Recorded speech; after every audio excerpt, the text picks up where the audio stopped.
पदान्तिकं वन्देऽहं श्रीगुरु श्रीपदकमलं श्रीगुरुन् वैष्णवांश्च श्रीरूपं साग्रजातं सहगणरघुनाथान्वितं तं सजीवं साद्वैतं सावधूतं प्रजनसहितं कृष्णचैतन्यदेवं श्रीराधा कृष्णपादान् सगणललिता श्रीविशाखावितांश्च। हे कृष्ण करुणा सिंधु दीनबंधु जगतपते गोपेश गोपिका कांतो राधा कांतो नमस्तते। तप्त कांचन गौरांगी राधे वृंदावनेश्वरी विश्वभानुसुते देवी प्रणमामि हरि प्रिये। वंश कल्पतरुभ्यश्च कृपा सिन्धुभ्येव च पतितानां पावनेभ्यो वैष्णवेभ्यो नमो नमः। नमो विष्णुपदाय कृष्णपृष्ठाय भूतले श्रीमते भक्तिवेदांत स्वामिनिति नामिने। नमस्ते सरस्वती देवी गौरवाणी प्रचारिणे निर्विशेष शून्यवादी पाश्चात्य देश तारिणे। जय श्री कृष्ण चैतन्य प्रभु नित्यानंद श्री अद्वैत गदाधर शिवासादि गौर भक्त वृंद। हरे कृष्णा कृष्ण कृष्ण हरे हरे, हरे राम राम राम हरे हरे। हरे कृष्णा। तो आप सभी का स्वागत है श्रीमद् भगवत गीता क्लास में। और अभी हम लोग 18वां चैप्टर कर रहे हैं, 18th चैप्टर, जिसमें आज 29वां श्लोक है, 29th श्लोक हम लोग करेंगे।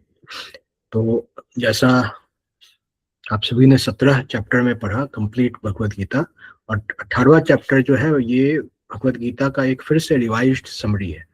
भगवत गीता में जितने भी योग बताए गए हैं उन सब का समरी यहाँ पे दिया हुआ है। तो अभी कर्म के ऊपर भगवान यहाँ पे कुछ बता रहे हैं 20 से लेके 35 श्लोक तक में, कि कर्म के कारण क्या है और कर्म संग्रह क्या है, कर्म के संगठक क्या है। तो कर्म के कारण कोई भी जो कार्य संपन्न होते हैं उसके 5 कर्म के कारण होते हैं। पहला जो है वो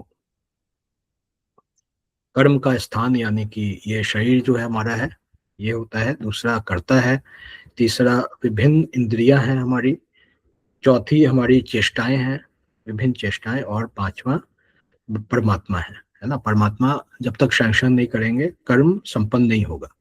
तो कोई भी कर्म इन 5 कारणों पर निर्भर करता है ना। तो इसलिए कहा जाता है कि कर्म का की जो संपन्नता है वह कर्ता केवल नहीं करता, बल्कि कर्ता के अलावा जो शरीर है, इंद्रियां हैं, चेष्टाएं हैं, और चेष्टाएं किस प्रकार से उत्पन्न होती हैं, वो पूर्व कर्मों या पूर्व जन्म के स्मरणों के कारण उत्पन्न होती हैं।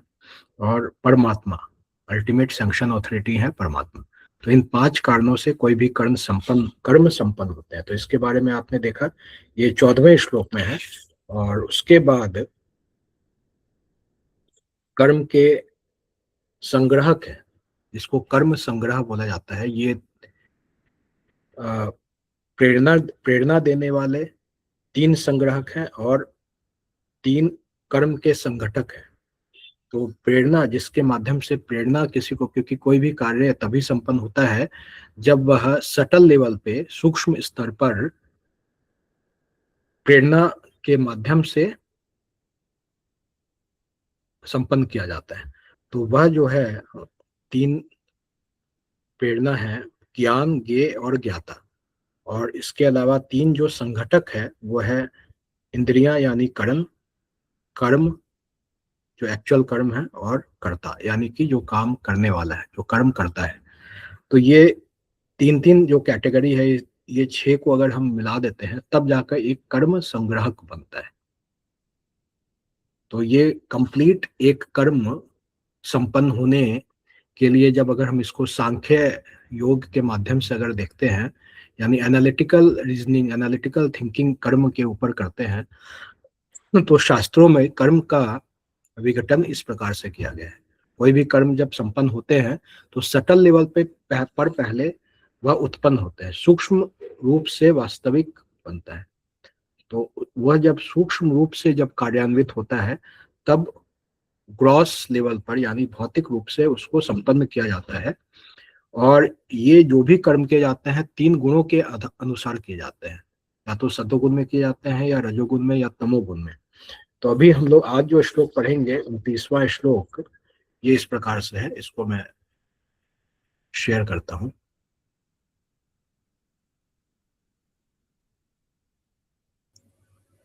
तो जी ये मैं विजिबल है स्क्रीन शेयर कर प्रोजेक्ट? सकता हूँ।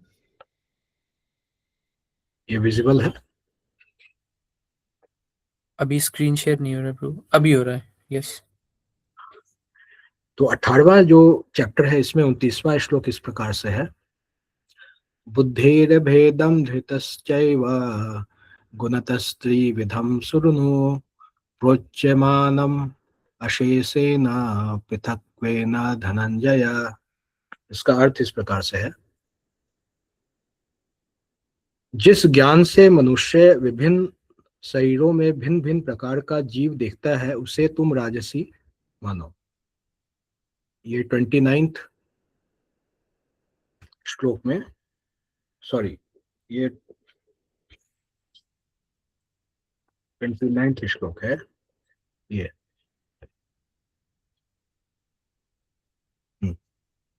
इसका अर्थ है, हे धनंजय, अब मैं प्रकृति के तीनों गुणों के अनुसार तुम्हें विभिन्न प्रकार की बुद्धि तथा धृति के विषय में विस्तार से बताऊंगा, तुम इसे सुनो। है ना। तो ज्ञान, ज्ञान मतलब क्या जानना है, ज्ञेय मतलब को क्या चीज जानने योग्य है, और ज्ञाता, ये तीन जो है मोटिवेशन फैक्टर है। कोई भी कर्म को करने के लिए जो प्रेरणा देते हैं वो है ज्ञान, ज्ञेय और ज्ञाता। यानी प्रेरणा देने वाले ये तीन कर्म के कारण है। और इंद्रियां, हमारी जो 10 इंद्रियां हैं, कर्म तथा कर्ता, ये तीनों कर्म के संगठक है। तो ये 6 जब एक्टिविटीज कंप्लीट होता है तब कर्म संग्रह होता है, यानी कर्म कंप्लीट होता है, कोई भी एक्टिविटी कंप्लीट होता है। तो इसमें जो बुद्धि है उसके बारे में ज्ञान, ज्ञेय तथा ज्ञाता की व्याख्या इसमें किया गया है। तो ये तीनों गुणों के माध्यम से किस प्रकार से ये कार्य करते हैं उसके बारे में हम पढ़ेंगे। तो तात्पर्य यहाँ पे है, श्रील प्रभुपाद जी लिखे हैं, ज्ञान, ज्ञेय तथा ज्ञाता की व्याख्या प्रकृति के गुणों के अनुसार तीन तीन पृथक विभागों में करने के बाद अब भगवान कर्ता की बुद्धि तथा उसके संकलन यानी धैर्य के विषय में उसी प्रकार से बता रहे हैं। तो ज्ञान, ज्ञेय और ज्ञाता इसके बारे में भगवान ने बता दिए हैं। अब जो तीन बाकी कर्म संगठक हैं जिसमें इंद्रियां हैं हमारी, दूसरा जो एक्चुअल कर्म है वो है, और तीसरा जो कर्ता है ना, कर्म, कर्ता और कर्म, ये तीन के बारे में बता रहे हैं। तो ये किस बुद्धि के माध्यम से की जा रही है उसके बारे में भगवान यहाँ पर बता रहे हैं कि बुद्धि सतोगुनी है या तमोगुनी है या रजोगुनी है, इसके बारे में। Now, after explaining knowledge, the object of knowledge, and the knower in three different divisions according to the modes of material nature, the Lord is explaining the intelligence and determination of the worker in the same way. है ना। तो यहाँ पे ज्ञान, ज्ञेय, ज्ञाता के बाद अब बुद्धि किस बुद्धि से की जा रही है, तो बुद्धि सतोगुनी है या तमोगुनी है या रजोगुनी है उसके बारे में भगवान अभी बताएंगे कि किस प्रकार से कैसी बुद्धि सतोगुनी होती है, कैसी बुद्धि रजोगुनी होती है और कैसी बुद्धि तमोगुनी होती है। और इसके अलावा जो संकल्प है, क्योंकि कर्म को करने के लिए प्रेरणा की आवश्यकता है, अदरवाइज वो कर्म संपन्न नहीं होता है। बिना किसी मोटिवेशन के कोई भी कार्य पूरा नहीं होता है। कोई भी सटल, एटलीस्ट कुछ सूक्ष्म प्रेरणा तो होती है किसी भी कार्य को करने के लिए। तो ये जो प्रेरणा है जिसमें ज्ञान आता है, ज्ञेय आता है या ज्ञाता आता है, तो ये जब नॉलेज हो जाता है, अगर मान लीजिए कोई कार्य कर रहा है लेकिन उसके बारे में कुछ भी नॉलेज नहीं है, बस अगर करना है, तो वह ठीक से हो भी नहीं पाता है और वह समझ भी नहीं पाते। लेकिन अगर उसको हम उस कार्य का अगर हमें ज्ञान है कि ये क्या कार्य है, ये क्यों किया जा रहा है, ज्ञान, ज्ञेय तथा ज्ञाता, और किस के द्वारा किस माध्यम से किया जाना है, तो वह आराम से उसका किया जाएगा। क्योंकि जो रिजल्ट है वास्तव में सटल फॉर्म में कर्म करने के पहले रिजल्ट जो होता है वह भी पता होता है कि इस उद्देश्य से ये कर्म किए जा रहे हैं। है ना। कोई भी काम अगर हम करते हैं तो सटल फॉर्म में रिजल्ट उसका क्या आएगा। जैसे कोई बच्चा पढ़ाई करता है तो वह इसलिए पढ़ाई करता है क्योंकि पढ़ाई करने के बाद फिर उसको जो नंबर आएंगे और जब नेक्स्ट क्लास में जाएगा तो वह आगे बढ़ेगा पढ़ने में, दूसरा उसका ज्ञान में वृद्धि होगा। तो ये दो उद्देश्य से वो पढ़ाई करता है। अगर मेहनत करेगा तो मार्क्स अच्छे आएंगे। अब मेहनत बहुत ज़्यादा क्यों करेगा? क्योंकि मार्क्स अच्छे आएंगे। अब उसे ये पता ही नहीं कि मार्क्स अच्छे आने का क्या फ़ायदा है ना। अगर वो पढ़ाई कर रहा है, वो सिंपल पास हो गया, नेक्स्ट क्लास में चला गया, लेकिन कुछ बच्चे उसमें मेहनत करके अच्छा परसेंट ला रहे हैं, मार्क्स अच्छा ला रहे हैं, है ना। तो वो इसलिए कर रहे हैं क्योंकि उनको रिजल्ट पहले से पता है, सटल वे में पता है। सभी को रिजल्ट कोई भी कार्य का सटल वे में पता रहता है कि आगे क्या रिजल्ट होगा, उसके कारण वो कार्य करता है और यही उसका मोटिवेशन फैक्टर है ना। यही उसका मोटिवेशन फैक्टर यहाँ पे है। इसलिए कोई भी कार्य को करने के लिए प्रेरणा होती है जो ज्ञान से आती है, उस कार्य के ज्ञान से आती है, ज्ञेय से आती है, क्या उसमें जानने योग्य है, और ज्ञाता, उस कार्य का ज्ञाता क्या कौन है, प्लस उसको फिजिकल फॉर्म में एग्जीक्यूट करने के लिए इंद्रियां हैं। ये तो सटल फॉर्म में है। सटल फॉर्म में कर्म कर्म को कैसे संपन्न किया जाता है? मोटिवेशन के द्वारा संपन्न किया जाता है। उसके लिए प्लानिंग होता है, उसके लिए प्लानिंग के बाद एग्जीक्यूशन होता है। तो इसके बारे में अगर डिटेल में जाएंगे तो सांख्य योग में बहुत ही अच्छे से इसमें बताया गया है कि किस प्रकार से कोई कार्य को संपन्न किए जाते हैं, है ना। तो पहले कोई भी कार्य के लिए मोटिवेशन होता है, उसके बाद फिर उसके लिए प्लानिंग होता है, प्लानिंग के बाद फिर उसका एग्जीक्यूशन होता है, एग्जीक्यूशन के बाद फिर उसका कंप्लीटनेस देखा जाता है कि वो कंप्लीट हुआ कि नहीं। तो यहाँ पे सटल लेवल पे तो ज्ञान ज्ञेय और ज्ञाता के माध्यम से संपन्न हो गया, लेकिन फिजिकल फॉर्म में ये कंप्लीट होने के लिए इंद्रियां चाहिए, है ना। अगर सिर्फ आत्मा है और उसे इंद्रियां प्राप्त नहीं है या उसका शरीर नहीं है, तो वह कोई भी कार्य नहीं कर पाएगा, है ना। कोई भी कार्य वह नहीं कर पाएगा। जैसे फॉर एग्जाम्पल अगर हम लोग अपने शरीर का ही उदाहरण ले, तो हमारे शरीर में 10 तरह की वायु है ना। हमने फोर्थ चैप्टर में पढ़ा है, 27, 28, 29 श्लोक में, कि हमारे शरीर के अंदर 10 तरह की वायु है।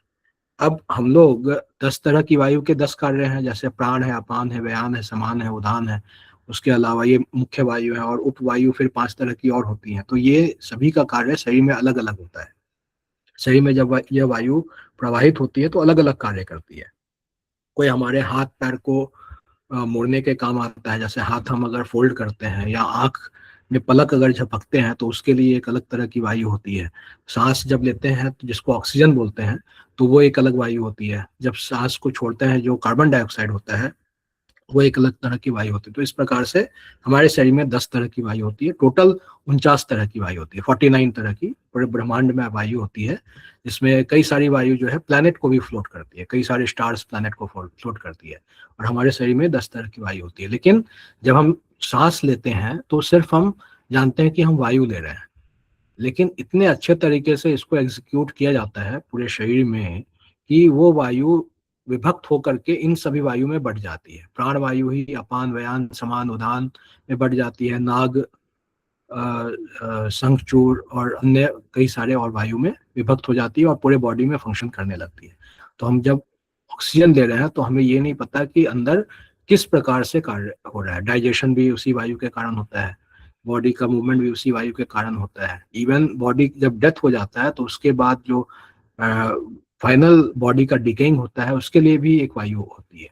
तो इस प्रकार से अगर हम देखें तो कार्य को एग्जीक्यूट करने के लिए सटल वे में बहुत सारे चीज अपने आप फंक्शन करते हैं। उसका सिस्टम इस तरह से भगवान ने तैयार किया है प्रकृति में कि अपने आप एग्जीक्यूट होता है, लेकिन हमें पता नहीं चलता। जैसे हम भोजन करते हैं तो भोजन सिर्फ हम पाते हैं, लेकिन हमारे स्टमक में जाके वो किस प्रकार से वो डिसइंटीग्रेट होते हैं, किस प्रकार से वो कार्बोहाइड्रेट से एनर्जी बनता है, और फिर किस प्रकार से बॉडी कार्य करता है, ब्लड सर्कुलेशन होता है, ब्लड तैयार होता है, ये बहुत ही सटल वे में पूरे बॉडी में ये सूक्ष्म रूप में कार्य अपने आप किया जाता है। तो ये भगवान के मैकेनिज्म के अनुसार ये होता है, और ये सटल वे में भगवान ने प्रकृति में इस तरह से तैयार कर दिया है। तो उसी प्रकार से जैसे वायु जब हम लेते हैं तो हम केवल समझते हैं कि ये वायु है या प्राण वायु है, लेकिन वो वायु अलग अलग पार्ट में डिवाइड होकर के पूरे बॉडी का कार्य करती है। उसी प्रकार जब हम कोई कार्य करते हैं तो हमें पता होता है ये कार्य हमने किया, कर्ता ने किया। लेकिन उस कार्य को करने के लिए कई सारे फैक्टर हैं, जैसे 5 जो है मेन कारण है, जिसमें शरीर है, आत्मा है, परमात्मा है, इच्छाएं हैं, उस चेष्टाएं हैं उसकी, और इंद्रियां हैं। ये अलग अलग 5 फैक्टर है जिसके माध्यम से सटल सटल वे में कार्य किया जाता है। तो जब कोई ज्ञानी होता है तो उसे पता होता है कि कार्य जो है वह केवल नहीं कर रहा है, अल्टीमेट कर्ता वह नहीं है ना। तो वह ये जानता है कि कोई भी कार्य संपन्न होने के लिए कर्म संग्रहक चाहिए, जिसमें कि कर्म प्रेरणा और कर्म संघटक, ये दोनों को मिला के कर्म संग्रहक बनता है, संग्रह बनता है। और इसके अंदर ज्ञान, ज्ञेय, ज्ञाता, इंद्रिया, कर्म तथा कर्ता, ये 6 मिल करके कोई भी काम को एक्चुअल में कंप्लीट करती हैं। और जो ज्ञानी होता है उसको ये पता होता है कि यह कार्य भगवान की इच्छा से पूरा हुआ है और कई सारे इसमें फैक्टर्स लगे हैं, तो उसका जो श्रेय है, कार्य का जो रिजल्ट है, फल है, वह स्वीकार नहीं करता। जब इस प्रकार से हम किसी फल को स्वीकार, उस कार्य के फल को अगर हम स्वीकार न करके उसको भगवान को समर्पित कर देते हैं, तो फिर उसका रिएक्शन नहीं बनता। क्योंकि अल्टीमेटली कोई भी कार्य जब हो रहा है तो उसका या तो अच्छा रिएक्शन बनेगा या बुरा रिएक्शन बनेगा, गुड रिएक्शन होगा या बैड रिएक्शन होगा कोई भी कार्य का। अगर अगर कर्म किए गए हैं तो अ, अ, तो अच्छा उसका रिएक्शन होगा, और विकर्म किए गए हैं तो उसका गलत रिएक्शन होगा। और यह उस भोक्ता को, जो भी वह उस कर्ता को भोगना पड़ेगा। लेकिन अगर यही कर्म भगवान की सेवा के लिए किए गए हैं, वह भगवान की ही इच्छा के लिए किए गए हैं, तो उसका कोई भी रिएक्शन नहीं बनेगा। तो यहाँ पे भगवान ये चीज बता भी रहे हैं। अगर हम इसको देखते हैं,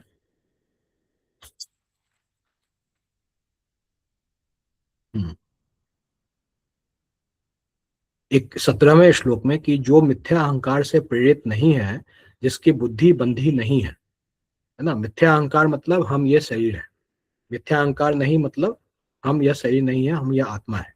तो अगर जब जो अपने आप को शरीर मानता है तो अपने आप को वो कर्ता मान रहा है, हर कार्य का अल्टीमेट कर्ता वो है, और मिथ्या अहंकार के कारण वह उसके फल को भोगना चाह रहा है। तो जो मिथ्या अहंकार से प्रेरित नहीं है और जिसकी बुद्धि बंधी नहीं है, वह इस संसार में मनुष्य को मारता हुआ भी नहीं मारता है। इवन वह अगर किसी मनुष्य को मार भी रहा है तब भी वह नहीं मार रहा है, न ही वह अपने कर्मों से बंधा होता है। क्यों? क्योंकि उसके कर्म को एग्जीक्यूट, वह कर्म किससे एग्जीक्यूट हो रहा है? वह भगवान की इच्छा से हो रहा है ना। भगवान की जो इच्छा है वही शास्त्रों में लिखी है और वही गुरु के माध्यम से हमें पता चल रहा है। तो भगवान की इच्छा और जो शास्त्र में लिखा है और जो गुरु के माध्यम से बताया जा रहा है, तीनों हमेशा अलाइन होते हैं। तो इसी को भक्ति का बेस कहा जाता है। भक्ति इसी से शुरू होती है। अगर हम अलाइन अपने आप को कर लिए हैं तो कोई भी कार्य अगर हम करेंगे तो उसका कोई भी रिएक्शन नहीं बनेगा, है ना। इसी को अकर्म कहते हैं। भक्ति योग क्या है? अकर्म है ना। उसमें कर्म होता हुआ तो दिखता है, फिजिकल कर्म है कि ये पूरे कार्य फिजिकल जैसे एक्टिविटी है वो पूरी तरह से हो रही है, लेकिन उसका कोई भी रिएक्शन नहीं बनता है। तो यहाँ पे यही चीज भगवान बता रहे हैं कि जिसकी बुद्धि बंधी नहीं है, वह इस संसार में मनुष्य को मारता हुआ भी नहीं मारता है। जैसे अर्जुन के लिए बता रहे हैं कि अर्जुन चूंकि यहाँ पे पूरी तरह से डिमोरलाइज होकर के, गांडीव छोड़ करके बैठ गए। अब अर्जुन को भगवान भगवत गीता में बता रहे हैं कि तुम क्या है? शरीर नहीं हो, तुम आत्मा हो। और दूसरा चीज, कर्म जो भी होता है उसके बंधन से सब बंधते हैं, लेकिन जब भगवान की इच्छा से कोई कर्म किया जाता है तो उसका फल, किसी भी प्रकार का फल नहीं उत्पन्न होता है, और वह फिर भक्ति योग कहलाता है। तो अगर भगवान की इच्छा से अर्जुन युद्ध कर रहा है और किसी को युद्ध भूमि में मार भी रहा है, तब भी वह उसको नहीं मार रहा है, क्योंकि वह जो है भगवान की इच्छा से हो रहा है और वह कर्म फल में फिर बंध नहीं रहा है। तो यहाँ पे भगवान ये चीज बता रहे हैं। तो किस प्रकार से कर्म किए जाए कि उसका रिएक्शन न बने, उसको शटल फॉर्म में भगवान कर्म का विकेंद्रीकरण करके, कर्म को डिसइंटीग्रेट करके क्लियर तरीके से भगवान बता रहे हैं कि कर्म के कितने कारण हैं, कर्म के करने की क्या चेष्टाएं होती हैं सटल लेवल पे, ज्ञान, ज्ञेय, ज्ञाता, और कर्म को ग्रॉस लेवल पे करने के लिए इंद्रियां, कर्म और कर्ता चाहिए। इंद्रियां जो है हमारे 10 इंद्रियां होती है, 5 कर्म इंद्रियां, 5 ज्ञान इंद्रियां। कर्म जो है, जो एक्चुअल कर्म किए जाते हैं, जो इसके 5 कारण होते हैं, वो है जिसके पीछे मोटिवेशन फैक्टर होता है, और जिसका रिजल्ट जो होता है वह सटल वे में कर्ता को पता होता है, और फाइनली कर्ता, है ना, कर्म, कर्म और कर्ता, ये तीन जो है कर्म के संगठक है। ये 6 चीज मिल करके कर्म संग्रह कहलाते हैं, और फिर कोई भी कार्य होता है। अब ये जो भी कर्म हो रहा है उसके लिए जो बुद्धि होती है, जो करता है, जिसकी बुद्धि है, तो यहाँ पे भगवान 29वें श्लोक में यही बता रहे हैं कि हे धनंजय, अब मैं प्रकृति के तीनों गुण यानी सतोगुण, रजोगुण और तमोगुण किससे, किसका आच्छादित है, उस व्यक्ति के ऊपर जो कर्म कर रहा है वो किस बुद्धि, किस प्रकार के गुण उसके ऊपर आच्छादित है, तो उस आच्छादन के कारण उसकी बुद्धि किस प्रकार से कार्य करेगी उसके बारे में बता रहे हैं कि तीनों गुणों के अनुसार तुम्हें विभिन्न प्रकार की बुद्धि तथा धृति, धृति का मतलब धैर्य यानी पेशेंस, इंटेलिजेंस एंड पेशेंस, ये विषय में विस्तार से बताऊंगा, तो तुम इसे सुनो। तो इसका हम लोग थोड़ा सा इसको इधर पढ़ लेते हैं क्योंकि अभी है 5 मिनट इस श्लोक के आगे। तो ये इसमें सतोगुनी बुद्धि क्या होती है, रजोगुनी क्या होती है, तमोगुनी क्या होती है। तो सतोगुनी बुद्धि का मतलब है कि जिसके द्वारा मनुष्य यह जानता है कि क्या करणीय है और क्या नहीं, यानी क्या करने योग्य है, क्या नहीं करने योग्य है, किससे डरना चाहिए, किससे नहीं डरना चाहिए, क्या बांधने वाला है, क्या मुक्ति देने वाला है। जब इसका पूरी तरह से ज्ञान होता है, और इस प्रकार की बुद्धि को सतोगुनी बुद्धि कहा जाता है। रजोगुनी बुद्धि क्या है, जो बुद्धि धर्म तथा अधर्म, करणीय तथा अकरणीय कर्म में भेद नहीं कर पाता, वह राजसिक है। राजसिक बुद्धि क्या है कि क्या करने वाला चीज है, क्या नहीं करने वाला चीज है, यह इसमें डिफरेंशिएट अगर कोई बुद्धि नहीं कर पाता। बुद्धि का कार्य क्या होता है, बुद्धि बहुत ही सटल होता है, और बुद्धि जो है वह मन को नियंत्रित करता है ना। बुद्धि जो है वह मन को नियंत्रित करता है, लेकिन कब करेगा, जब वह शार्प होगा। और बुद्धि शार्प किससे होता है, ज्ञान से होता है। बुद्धि को शार्प करने के लिए ज्ञान चाहिए। और मन क्या, मन का प्रॉपर्टी क्या होता है, मन चंचल होता है। मन फीलिंग विलिंग एंड, वह फील करेगा, विल करेगा, और थिंक करेगा। थिंकिंग, विलिंग एंड फीलिंग, ये तीन मन का कार्य होता है। और बुद्धि का कार्य होता है कि वह जो इंटेलिजेंस है वह मन को नियंत्रित करता है, और मन को नियंत्रित करने के लिए बुद्धि को शार्प करना पड़ेगा, जिसके लिए ज्ञान चाहिए। तो जो ज्ञान होता है वह अगर सतोगुनी ज्ञान उसको प्राप्त हो रहा है, तो वह बुद्धि क्लियरली डिफरेंशिएट कर पाएगा कि क्या कारण करने योग्य है, क्या नहीं करने योग्य है, किससे डरना चाहिए, किससे नहीं डरना चाहिए, और कौन सा बुद्धि बांधने वाला है, यानी कर्म का फल से बंध जाएंगे हम, और कौन सा ऐसा कर्म करेंगे जिससे हम उसके फल से नहीं बन पाएंगे। जब यह इस चीज का क्लियर नॉलेज होता है, तो ऐसी बुद्धि को सतोगुनी बुद्धि कहा जाता है। जब इसका नॉलेज नहीं होता है या डिफरेंशिएट नहीं कर पाते हैं कि कौन से कार्य करने योग्य है, कौन सा न करने योग्य है, क्या धर्म है और क्या अधर्म है, जब यह डिफरेंशिएट करना मुश्किल हो जाता है या नहीं कर पाते हैं, तो ऐसी बुद्धि को राजसिक बुद्धि कहा जाता है। और तामसिक बुद्धि होती है जो बुद्धि मोह तथा अंधकार के वशीभूत होकर अधर्म को धर्म और धर्म को अधर्म मानती है। यानी जो करने योग्य है उसी को वह न करने योग्य समझ रहा है, और जो न करने योग्य है उसी को वह कर रहा है। जब इस प्रकार का ज्ञान उसे प्राप्त हो जाता है, तो वह तामसिक बुद्धि कहलाती है ना, अधर्म मानती है और सदैव विपरीत दिशा में प्रयत्न करती है। हे पार्थ, वह तामसी है। तो क्योंकि बुद्धि जो है सबसे सटल है हमारे शरीर के अंदर, अगर देखा जाए तो मन, बुद्धि, अहंकार जो है, अहंकार से तो तीनों गुण उत्पन्न हुए, सतोगुण, रजोगुण, तमोगुण, और वह बुद्धि वह पूरे शरीर को आच्छादित किए हुए हैं। और सटल लेवल पे जो कार्य करती है बुद्धि, तो वह बुद्धि को बहुत आवश्यक है कि हम उसे सतोगुण में लाए। वह बुद्धि अगर सतोगुण में होगा तो हम सब कुछ क्लियर देख पाएंगे, क्लियर हमें नॉलेज होगा, क्लियर हम सब कुछ देख पाएंगे, धर्म अधर्म को समझ पाएंगे, करने योग्य क्या कार्य है, न करने योग्य क्या कार्य है, इसको समझ पाएंगे। लेकिन अगर हमारी राजसिक बुद्धि है तो यह समझ नहीं पाएंगे, और तामसिक बुद्धि जो है वो हमेशा उल्टी चलेगी। यानी कि जो नहीं करने योग्य है वह करेगा, और जो करने योग्य है वह नहीं किया जाएगा। तो विपरीत दिशा में हमेशा करेगा, और विपरीत दिशा में प्रयत्न होगा, तो यह तामसिक बुद्धि है। और इसी के बाद आगे धृता यानी धैर्य के बारे में बताया गया है कि धैर्य क्या है। तो इसके आगे और कई सारे श्लोक में बताए हैं भगवान। तो यहाँ पे ये श्लोक में यहाँ तक हम लोग अभी करते हैं। हरे कृष्ण। Shrimad thank you. भगवत गीता की जय। जगत गुरु श्री प्रभुपाद की जय। अगर किसी के कोई प्रश्न है तो आप पूछ सकते हैं। थैंक यू प्रभु जी। सो किसी का कोई प्रश्न है तो वो हैंड रेस कर सकते हैं।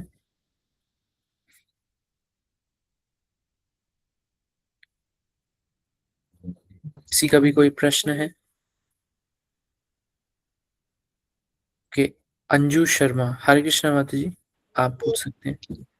हरे कृष्णा प्रभु जी, थैंक यू सो मच प्रभु जी फॉर हरे वंडरफुल सेशन। प्रभु जी, अभी मतलब जैसे तामसिक बुद्धि के बारे में आपने बताया कि मतलब जो बिल्कुल जो मतलब शास्त्रों के विरोधी है, जो नहीं करना है उसको सोच मतलब उसको सही समझ रहे हैं, वो कर रहे हैं। तो प्रभु जी मतलब ऐसे तो कई बार जैसे हो जाता है, लेकिन मतलब इस चीज से मतलब निकलने के लिए क्या प्रयास करना चाहिए? अब प्रभु जी से मतलब अ, कोई भी मतलब जैसे में फंसे हुए हैं, तो मतलब उससे निकलने के लिए मतलब अगर कोई हमारे सामने वाला है, तो हम जैसे उसे बताते भी हैं जैसे कृष्णा कॉन्शियस होने के लिए कुछ, तो मतलब इन सब चीजों को तो वो उल्टा ही मानते हैं कि नहीं मतलब ऐसा कुछ नहीं होता ये वो। हाँ जी, तो तो इससे मतलब बाहर निकलने के लिए जो हमें सटल वे में जाना चाहिए, है ना। अगर हम सटल लेवल पे और एंटर करेंगे तो हम क्लैरिटी हमारे अंदर रहेगा। तो बुद्धि जो होता है उसको हमें शार्प करना चाहिए। शार्प किससे होता है? वो ज्ञान से होता है। तो हम जितना ज्यादा नॉलेज रखेंगे, यानी जितना ज्यादा शास्त्रों का अध्ययन करेंगे, उससे और क्लैरिटी मिलेगा कि क्या करना है क्या नहीं करना है। प्लस दूसरा, हमारे ऊपर हमेशा गुणों का प्रभाव रहता है, क्योंकि भौतिक जगत में है, आध्यात्मिक जगत में तीनों गुण नहीं पाए जाते हैं, है ना, क्योंकि वहाँ मिथ्या अहंकार नहीं है। तो सतोगुण, तमोगुण और रजोगुण, ये तीनों गुण आध्यात्मिक जगत में नहीं है। लेकिन भौतिक जगत में मिथ्या अहंकार के कारण यहाँ तीनों गुण उत्पन्न होते हैं, सतोगुण, तमोगुण, रजोगुण। तो हमें ज्यादा से ज्यादा प्रयास अगर हम करें कि हम सतोगुण में रहें, क्योंकि अभी कलयुग चल रहा है, तो कलयुग में प्योर सतोगुण इन्वायरमेंट हर जगह नहीं उपलब्ध है ना, कलयुग में। तो हम हमेशा ये प्रयास करें कि मैक्सिमम समय में हम सतोगुणी इन्वायरमेंट में रहें। अगर ऐसा कोई स्थिति है भी, तब भी हम वो इन्वायरमेंट रख सकते हैं। फॉर एग्जाम्पल, अगर बाहर हैं तो वह कार्य कर रहे हैं, अगर हमें वहां रहना है तो हम कीर्तन सुन सकते हैं या हियरिंग कर सकते हैं, है ना, या फिर बुक रीडिंग कर सकते हैं, या डिवोटी के संग रह सकते हैं, और बाकी मंदिर में हम कुछ समय रहें और बुक रीडिंग डेली करें। तो इस तरह से क्या होगा कि हमारा सतोगुनी इन्वायरमेंट बना रहेगा। तो इन्वायरमेंट अगर सतोगुनी रहेगा तो तमोगुनी बुद्धि का प्रभाव कम रहेगा, क्योंकि बुद्धि तमोगुण में अगर रहेंगे तभी तमोगुनी बुद्धि का प्रभाव हमारे ऊपर पड़ेगा। दूसरा क्या है कि अगर हम शास्त्र का नॉलेज रखेंगे, अगर हम शास्त्र पढ़ेंगे, तो क्या करने योग्य है क्या नहीं करने योग्य है, ये शास्त्र में क्लियर लिखा है। तो ये इसका अगर हमें नॉलेज होगा तो हम हमेशा यह समझ पाएंगे कि क्या करना है और क्या नहीं करना है। लेकिन जो इंस्टेंट गुणों से बचना है, क्योंकि अभी कलयुग में तमोगुण, रजोगुण की अधिकता है, सतोगुण की कमी है। इंडिया में या आध्यात्मिक स्थानों में जैसे वृंदावन, मायापुर में शुद्ध सतोगुण या सतोगुण का पूरी तरह से, लेकिन बाकी सब जगह ये अबंडेंट मात्रा में ये उपलब्ध नहीं है ना, सतोगुण। और अधिकतर वो रजोगुण या तमोगुण के रूप में ही उपलब्ध है। तो वहां पे बचने का यही तरीका है कि हम इतना स्ट्रांग रहें कि उस वक्त उसका प्रभाव ना पड़े। और वो तभी होगा जैसे कि फॉर एग्जांपल, हम लोग सिस्टम में, कंप्यूटर में एंटीवायरस डालते हैं। अब वायरस का खतरा तो हर जगह से रहता है, वायरस बहुत सारे हैं, है ना, वायरस है, अलग अलग तरह के वायरस होते हैं। अब वो सिस्टम में अटैक करते रहते हैं, लेकिन अगर एंटीवायरस है तो वो हमेशा ये अटैक को बचाए रखेगा।